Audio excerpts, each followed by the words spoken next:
Ma? Okay, ma. It's the only fault. Okay, coach Sham. What you call letter? Oh, the Richard. Letter is still one shape purpose. That's what Mr. Kazim. Ṣe Okay, pé kí wọ́n lè bá yín ṣe mọ́. tèmi náà mọ Mr. Kasim ní pé àkọ lẹ́tà bó ní màmá náà ti kọ lẹ́tà. Màmá náà wọ́n ti kọ lẹ́tà. Wọ́n ti kọ lẹ́tà. Ẹ jẹ́ ká.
That's fine.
Good afternoon, class.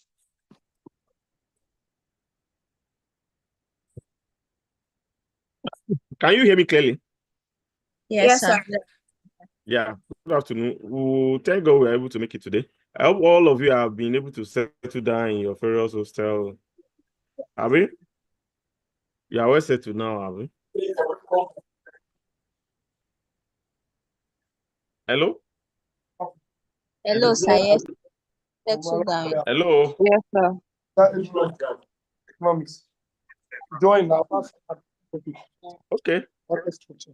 We will be looking at the market structure Where today. David is And who is that talking now? You know, which friends? He never show me be good. I look, if anybody just come. If I remove you, you won't be able to join the class. But you can't go upstairs. They never even wait in that room. You know? They go break the room. You go carry this thing in that. You want someone come back. Oh, the guy get wahala, Jerry. That's where we suffer for best space. When anybody who needs best space, and one.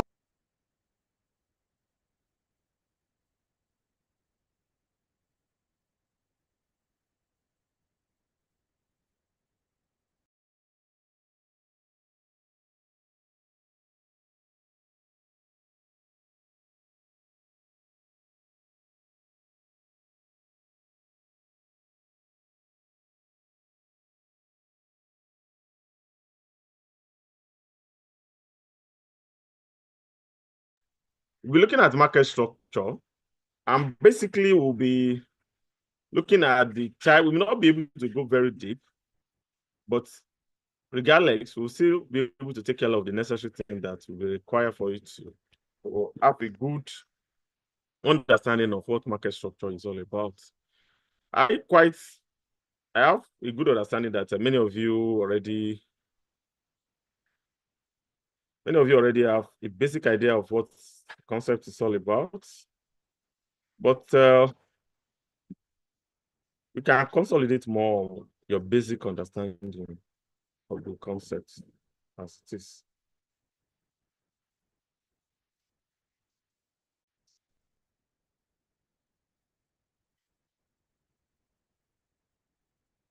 Now, let's look at what is market structure as a concept.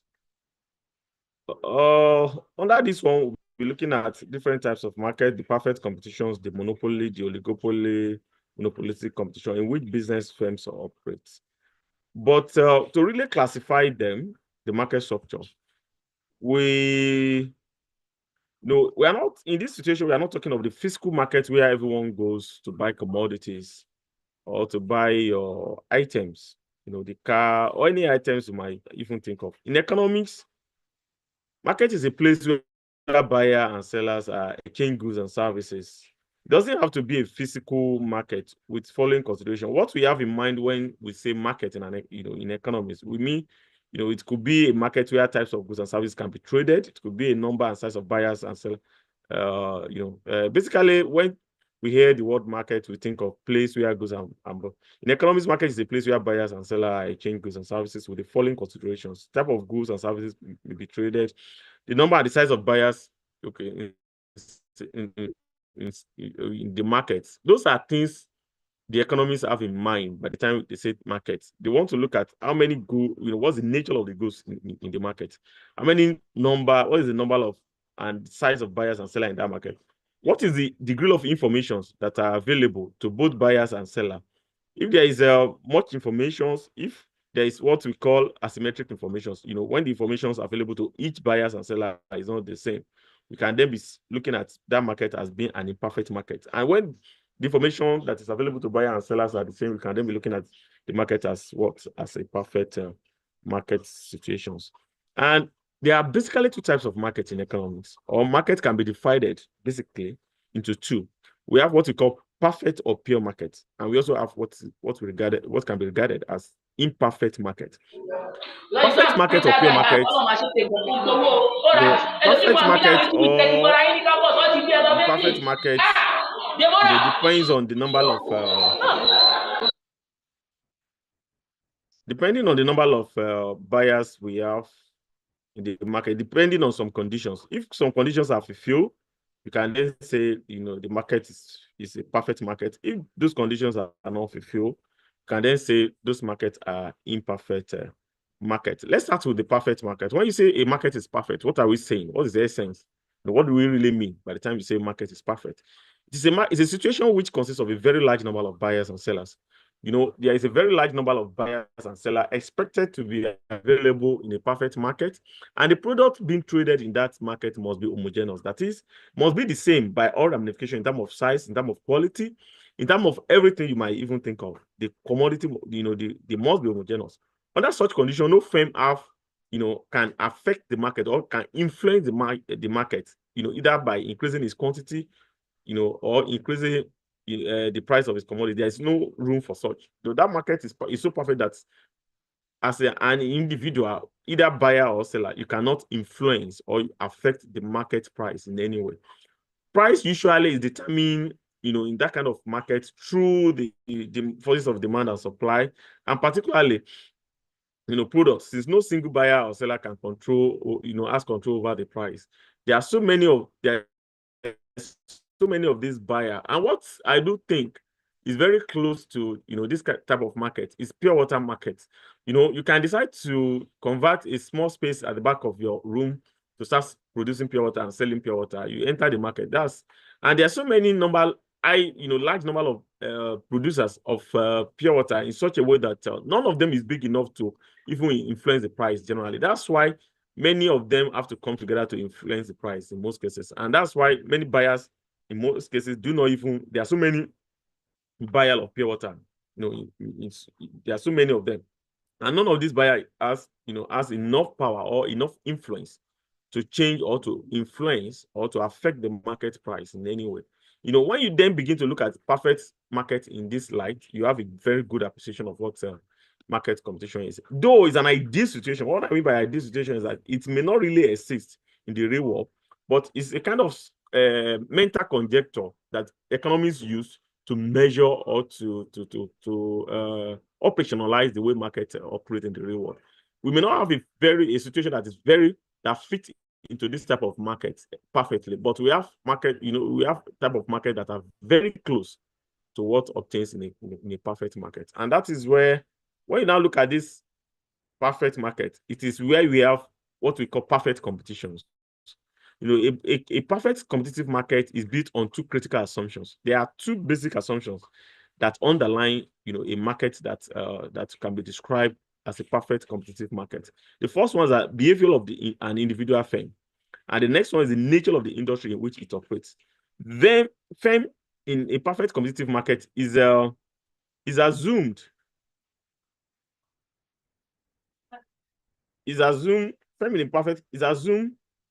to be a price taker. They are a price taker because they are the one that dictates, the industry dictates what the price at which they will sell their commodity. You don't determine, in the perfect competitive market, you don't determine the price at which whether your cost, if your cost is above the industry, what other firms cost is, you do still not have the power, because in that situations, if your price is higher than what is available in the industry, you will sell nothing. Because don't forget that we say there's assumption of homogeneous of the commodity. If the commodities in the market are homogeneous, assuming for instance, you have a pure water that sells for like maybe 100 naira per, a pure water, and you see another pure water that sells for like 50 naira, and they are just the same thing. There's no point where you will go for 100 naira pure water. You definitely go for 50 naira because it's cheaper and the quality is the same. Don't forget that we say in a perfect competitive market, the product is homogeneous. That is what we are saying. A firm is assumed to be a price taker in that industry, and the industry is characterized by freedom of entry and freedom of exit. That's what I mean by the nature of the industry. A firm can decide to leave the industry at any time if they believe that they are not making enough profit to cover their costs. Or a firm can decide to enter, another firm can decide to enter. There's a freedom of entry, there's a freedom of exit. In such a situation, the market does not even feel the impact of the exit of any seller or of any producers in that kind of industry. These are key fundamental assumptions that underline a perfect competitions. The firm are assumed to be price taker. The industry is characterized by freedom of entry and exit. If that is the case, let's look at in that type of market, how does demand look like? We have to have a good appreciation of the way demand curve looks like in a perfect competitive market, and that is what we have here. In the industry, there's a normal demand curve and supply, at the industry level. That is normal, your demand curve at the industry level, your demand is downward sloping and your supply is upward sloping. Downward sloping in the sense that at higher price you buy less, at lower price you buy more. And in the case of supply, at higher price they supply more, at lower price they supply less. And that is what typified the industry when you have a perfect competitive market. But the demand curve being faced by firm is different from the demand curve being faced by the industry. The demand curve being faced by the firm, because they are price taker, is horizontal. The firm demand curve in this case is, your average revenue is equal to your marginal revenue. What we mean by average revenue? Because you are price taker and the price is more or less fixed. What you are going to get by selling commodity to your product to customer A is the same thing you are going to get by selling by adding by having extra sales by selling your commodity to another. In that case, your average revenue is equal to your marginal revenue. And you know what average revenue is? That is your total revenue divided by the quantity of commodity you sell. And if you say at the same price all through, you definitely know that your average revenue is going to be the same as your marginal revenue. And you then face an horizontal demand curve in such a way that portrays the fact that is, you just have to sell your commodity, if possible, all your commodity at the prevailing market price, being determined by the industry, not influenced by you as a person or as a participant in that market. And the same thing goes to buyer. Buyer also price taker. They can negotiate, what's it called, cheaper price, because it's the same thing across all the firms that are available in that industry. And if that is understood, we can then look at other major things about perfect competition. In the case of perfect competition cannot be found in the real world. That's what I just said. For such to exist, the following condition must be observed and required. Apart from the two critical or most important requirements for a perfect competitive firms, though it does not exist in the real world, it's just a mental conjecture being put forward by an economist to measure the degree of freedom or the degree of competition that is available in the market. These are the basic assumptions which I think you must be familiar with. There's a large number of seller, and there must also be a large number of buyers as well in that market. And the product, being sold or obtainable in that market is homogeneous. The same thing. There's no artificial restrictions upon price or quantity. You sell as many quantities as you want to sell at that prevailing price, and you can. And there's freedom of entry and exit. All buyers and sellers have perfect knowledge. Everybody knows about the product, including the buyer and sellers. Even the buyer have a very good knowledge of what the product is all about and how the quality of that product should look like.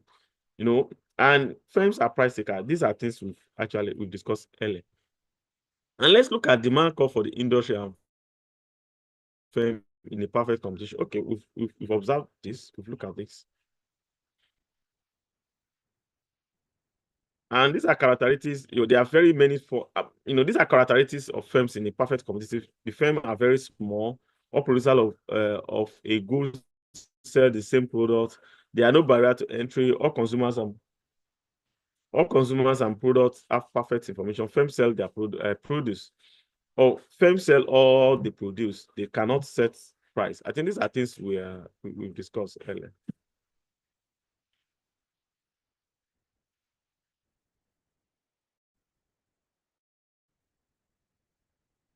Now let's look at in an economics analysis, we do look at strong analysis of it, of theory.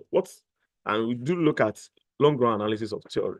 Given this mental conjecture of perfect competition that we've been able to portray, let's analyze what the situation is going to look like, especially how does such a firm maximize profits in the short run, and how do they maximize profits in the long run. The objective of firm is to produce at the level at which they will maximize profit. Any firm, whether you operate as a monopoly, whether you operate in a perfect competitive market, you just want to maximize your profit. And if you want to maximize your profit, how do you operate? What are the rules of the games require in the short run for you to maximize your profit? Some input are, when you say short run analysis, what we are basically discussing is that in the short run, some input are fixed. Like, let's look at like your capital, for instance. Assuming you use just to input labor and capital, we believe that in the short run, capital, because it requires a very huge amount of money, is relatively going to be fixed in the short run, while the labor can vary in the short run. And under these situations, how does a firm that is in a competitive market maximize their profit? Since the firm is price taker, it has no control on the price. You can't increase your price arbitrarily or even influence the price at all, like a monopoly. But you still have to maximize your, you still have to maximize your profit regardless. Regardless of that, you still have to maximize your profits. And how do you achieve this? We can illustrate this graphically. We can graphically illustrate this. And when you look at what we have here, we have the cost, we have the price. Panel A actually depicts what your cost look like, and panel B, also depicts what your cost look like. In the short run, don't forget that your demand curve is horizontal. In that case, your price is equal to your marginal revenue and is equal to your marginal cost. Hello, can you hear me clearly? Yes, sir. Yes, sir. Yeah. Now, in the short run, don't forget that I told you that your average revenue is equal to your marginal revenue, and at the same time, your price, I hope you can see my arrow. Your price, this is your demand curve. This horizontal curve is your demand curve, and it's been decided at the at the industry level. Is your demand curve, is your price, the time is your price, and it's also your marginal revenue, it's also your marginal cost. And this is what industry dictates. This is quantity supply at the industry level, and this is the quantity demanded. Meaning that you have to be looking at a point where your, the price, is equal to your average cost. And at this point now, when you look at this now, this is your average total cost, average variable cost. This is your cost. It actually depicts what your cost is like. And this is your marginal cost, this is your average variable cost, and this is your average total cost. The next graph, we combine all of this in a single graph, and we can then look at them together. Okay. No. Now, where you are going to maximize profit is basically where your price is equal to your marginal revenue, is equal to your marginal cost, and is equal to your average cost. And this is the point. And at this point, there are three things that can happen to a firm in a perfect competitive in the short run. They can break even. When they break even, they just make enough profit. They just make normal profit. They can make loss. Are we together? And they can also make abnormal profit in the short run. Is that clear? Now, in this case where we have here, this is your average total cost, which is the same thing as your average cost. This is the price. You can see that the price is below the average total cost here. The price being set at the, by the industry, which a firm that is a price taker must abide by, is below the equilibrium, or the point at which the price that is set by the industry. In that case, this firm, a firm in this industry, is making loss, but is making enough money to cover its average variable cost. Though in that case, the firm will still remain in the industry, but the average total cost is above this price, meaning that it's making loss. And this region we have here, this rectangle we have here, depicts the size of the loss the firm is making, in the industry. The firm can decide whether to stay or to leave.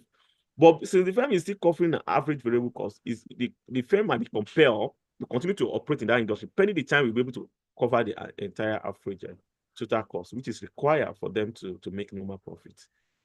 And if that is not obtainable, the firm can either decide. But in most cases, when firm can still cover the average cost, they might be compelled to be in the industry. But anything below the average variable cost, they will, it's better for them to shut down in that industry and exit as it is.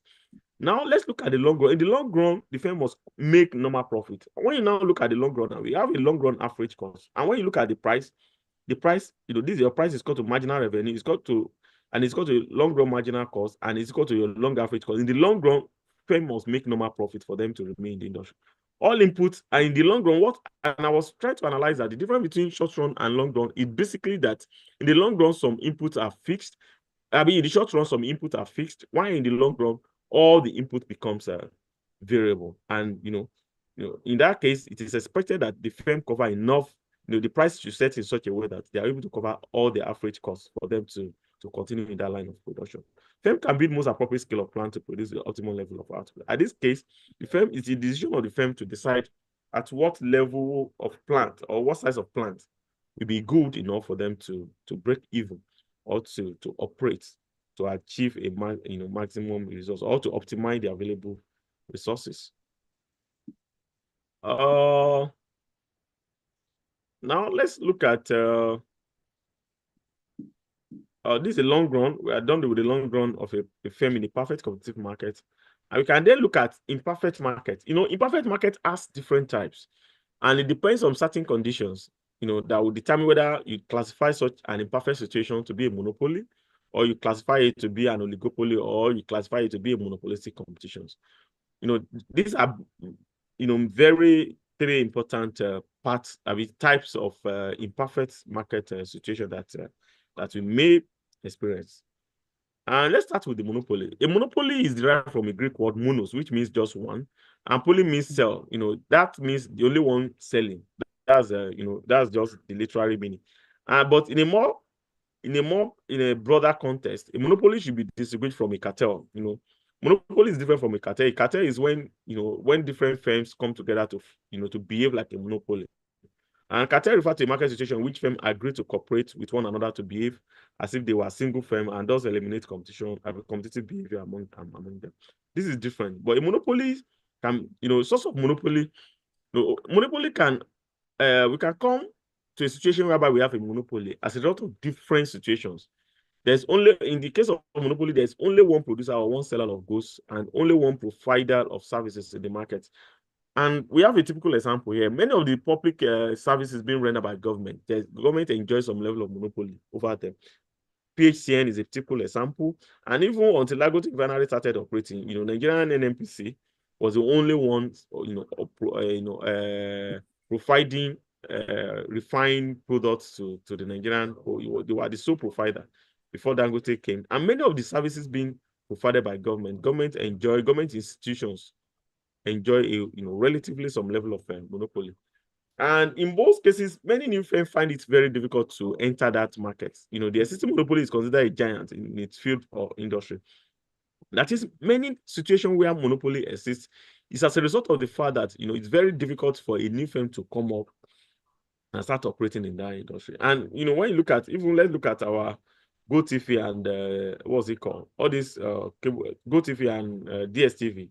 It has been very difficult. It's not that people don't think of actually competing with GoTV and DSTV, but the capital required in this line of business may be very huge, and nobody wants to gamble with their money. And because of that, it controls the total supply of, in most cases, if firms also control the total supply of raw materials in an industry, it has control over the price as well, and they can enjoy some monopoly. It owns a patent or copyright. In this case, maybe government has given a patent or copyright to a particular individual to operate or to, have right over a product they've invented, or a copyright over some other products. And that gives them a relatively a source of monopoly. That provides them with a source of monopoly. And because of that, we may monopoly is not something that's easily come around, but it's not that we don't have them we don't have a sample of monopoly around. We do have. And let's look at classification of monopoly. Monopoly are classified according to circumstances that arise from, that is, cost structure of the industry, possibly the result of law or by other means. Let's look at natural monopoly, legal monopoly. These are just, basically what we are talking here is that the source of monopoly, the source that determine how a monopoly came into an existence, determine the nature of monopoly that we have. A natural monopoly is a market situation where a single firm can supply the entire market due to the fundamental cost structure of the industry. Legal, legal has to do with, maybe they have the copyright. It's sometimes called the job monopoly. A form of monopoly where government grants private individual or firm over the product. There was a time in this country that Dangote was given the only, I think the only person to import sugar, or in the for the whole country. That kind of situation may arise, and in that case, we call it legal monopoly, because it is being legalized by law. So for that private individual or that person to enjoy monopoly. We also have what we call coercive monopoly. It's a form of monopoly. Is a sole producer and distributor of goods and services by means of coercions, legal or illegal. So this one come in a way by force, and we also have that type of monopoly. Let's analyze monopoly just the way we analyze a perfect competitive market. Unlike a perfect competitive market, in the case of monopoly, it's the same thing as the industry, because it's the one that actually he has power over his product, it operates like industry, is a firm at the same time, it's also the industry. In that case, it's not facing horizontal demand curve, unlike a firm in a perfect competitive market. It's facing a normal downward sloping demand curve. In that case, we can actually analyze it and see at what point does a monopoly maximize profit. Just like it happens under perfect competitive market, monopoly maximize profits where their marginal cost and marginal revenue is equal to is the same thing, or at tangential. Let me use a more professional at tangential. And when you look at this curve, this is the marginal revenue. This is marginal revenue, and this is demand curve for the monopolies. And it's just downward sloping like your usual demand curve, and this one is also downward sloping like your usual demand curve. And this is marginal revenue, and this is the marginal cost. And when you look at this monopoly, what is important here is that you have to look at this monopoly is making abnormal profit in the short run. And the reason why it's making abnormal profit is that look at the average total cost. The point at which the marginal cost and marginal revenue are tangential is below the average total cost. That means it's below here. Here, the point between here and the demand actually typify the revenue curve for the firm, the total revenue curve for the firm. And by the time you trace it to the demand curve and trace it to the other side, you can have a pictorial view of what the size of abnormal profits such a monopoly enjoy. This is the total cost, and this is the point at which the marginal cost is equal to marginal revenue. And anything above that is an abnormal profit for that monopoly. When you look at the case of monopoly and a firm in perfect competition, it's possible that monopoly makes abnormal profit in the short run, but they cannot make loss in the short run. They can make normal profit, they can make abnormal profit. It's very rare that you see monopoly is making a loss in the short run. And it has its own long run, but just like what we have in the case of a firm in a perfect competitive market, monopoly also, they are also under some rules. They operate on with rules as well. They can also, what we have here is that this is long run, this is the marginal revenue of a monopoly. This is the marginal revenue of a monopoly, and this is the long run. Sorry. I'm fine. How can you see today? I want to figure out who is that? I know that phrase. How was the program?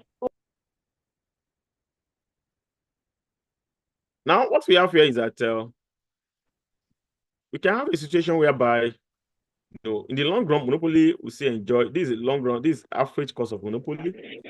This average cost. This long run. Average total cost. In the long run, the monopoly will still just make normal profit. It won't make abnormal profit as it enjoy in the short run. It's expected that they make, this is a long run, and this is the point at which the long run marginal cost is tangential to the marginal revenue.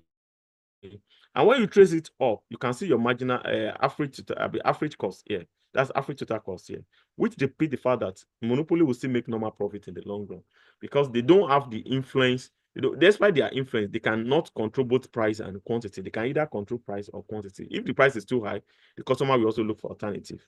And if the price is relatively affordable, more customer will come. In that case, that shows you that in the long run, despite the fact that they are monopoly, they will still just make a normal profits. And we can look at oligopoly too. Oligopoly, I'm being very fast so that I can run through it and probably send you slide, and you can look at your own work again.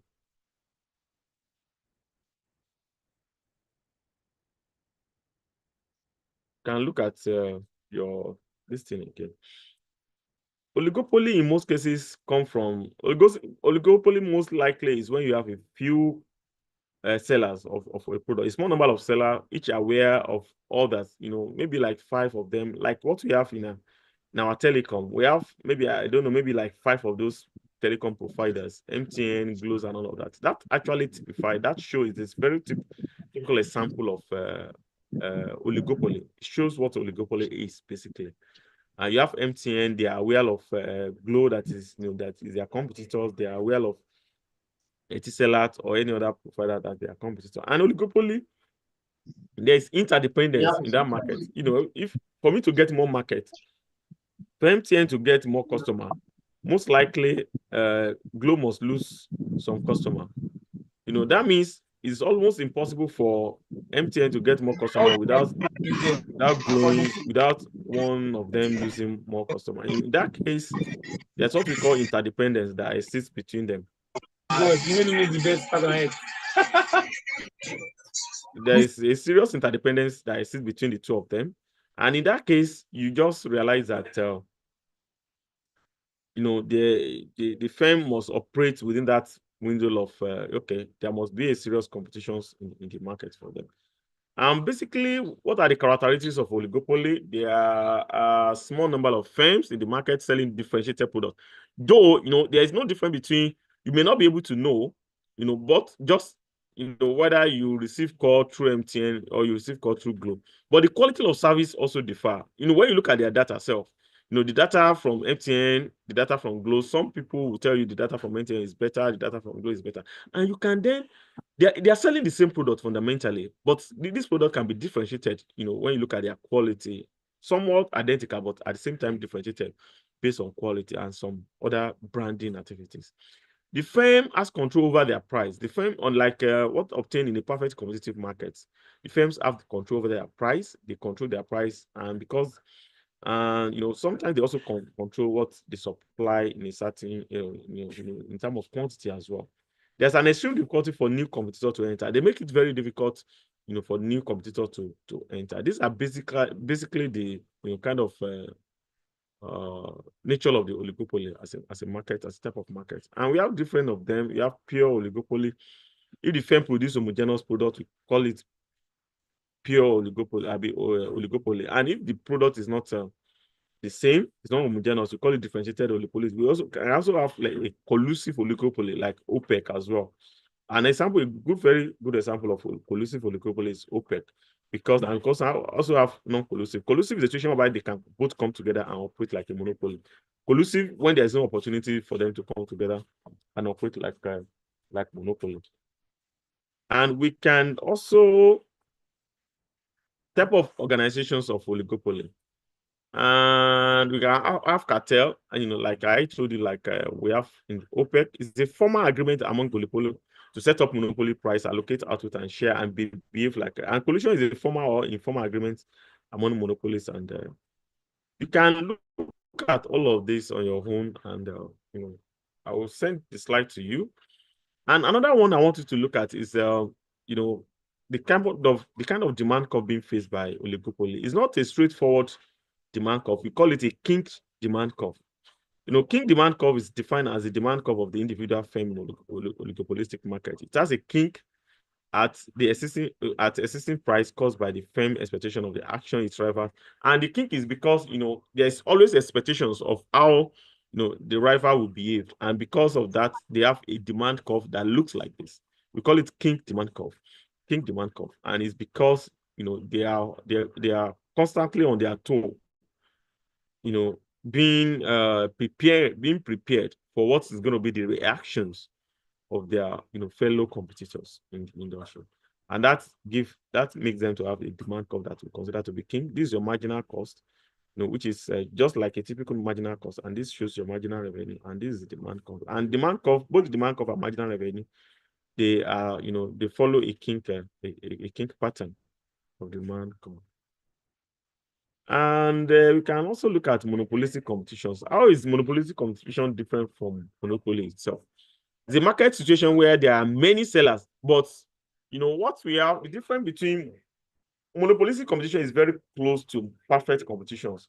The only thing, just like we have in the perfect competition, there are many sellers too, but their product is differentiated, and this is very close to what we have in the reality, because there are many sellers in the case of monopolistic competition, but their product is differentiated. Monopolistic competition is also a perfect competition plus differentiated product, meaning that whatever analysis you might do under private competition might as well be tenable for you to do under monopolistic competition. But the only difference is that the product is just differentiated. Product differentiation is the major difference between perfect competitive market and monopolistic competitions as well. And these are characteristics of monopolistic competition which you can just read. And we also have some analysis which is very close, which is more like the analysis we have the case of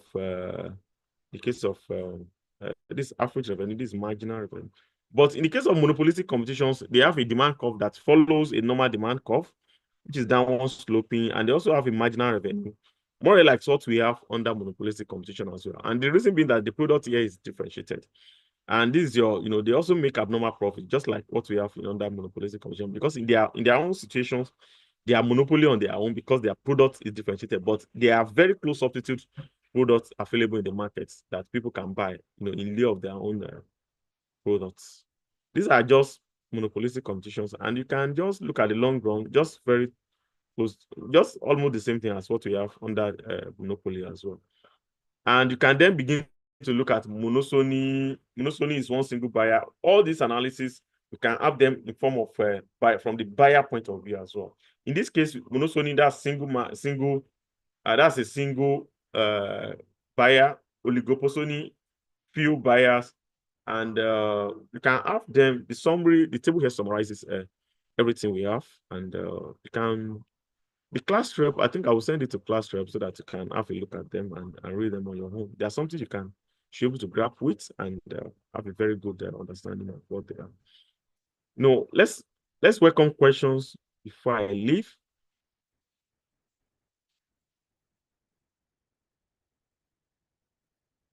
Can we welcome questions? If you have questions, let's ask.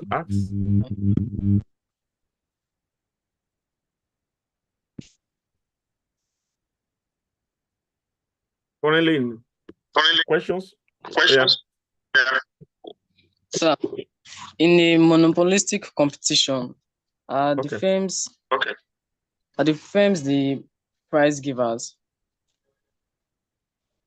Firm price. No, they are not price taker. They give price. Yes, you are right. Yeah, because their product is differentiated. Is that clear? Yes, sir. But sir, can you give us examples of Monopoly? products? That's what I said. Monopolistic competition is what we have that is even more realistic. The pure water example I told you earlier. No, an average. Let me give you an example. If you see a Unilag pure water, maybe in terms of quality or size, it's different from the other pure water you see outside. And there might be preference for you to, willingness on your part to pay more for Unilag pure water than the pure water from outside. And that shows that, in the pure water market that I was trying to use as an example of perfect competitions, I told you it's not perfect, but it's more suitable for a monopolistic competitive market because, the product is differentiated by quality, but it doesn't negate the fact that there are close alternative for those products. Are we together? Yes. Yeah. More questions?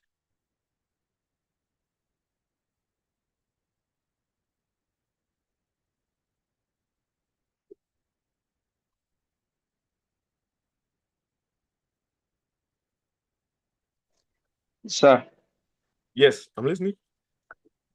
Please, sir, can you use a real life example to differentiate between oligopoly and monopoly?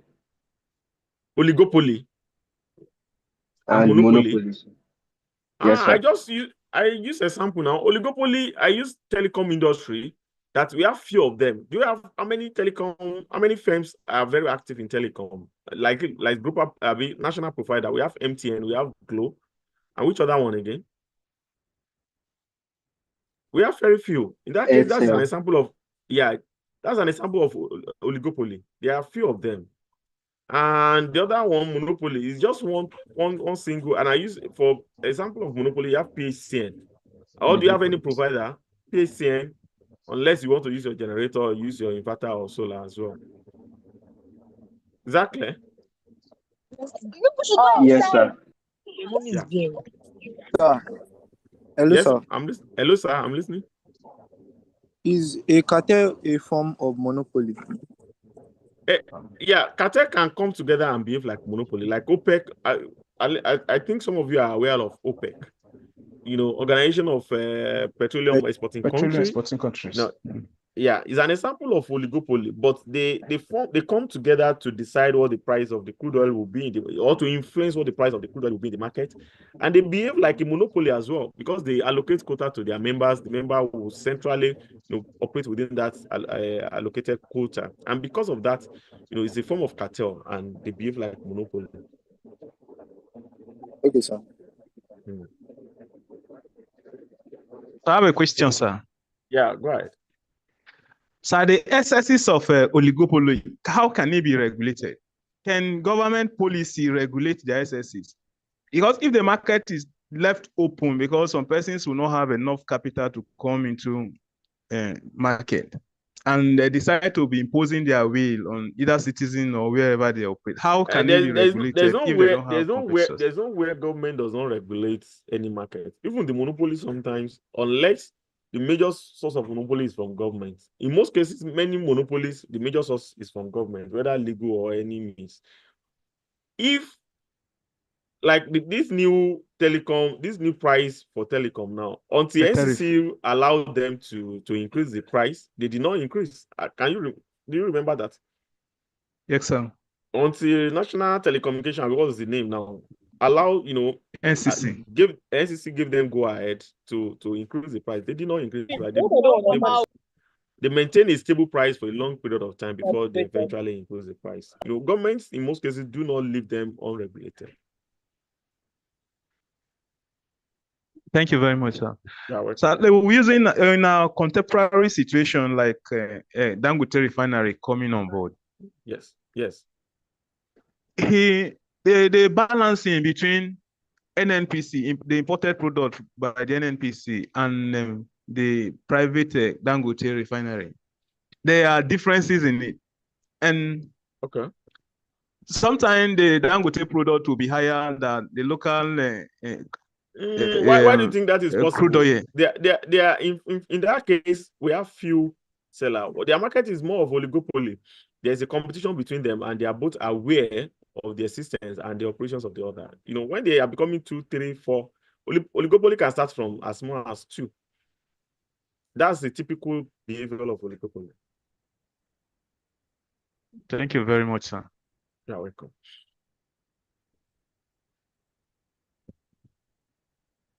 Now, in absence of, there's no any other questions, we can call it a day. And I think I will send the slides so that you can read it on your own and get yourself acquainted with the materials in detail. Okay, bye-bye. Yeah, thank you, sir. Yeah, thanks. Bye-bye.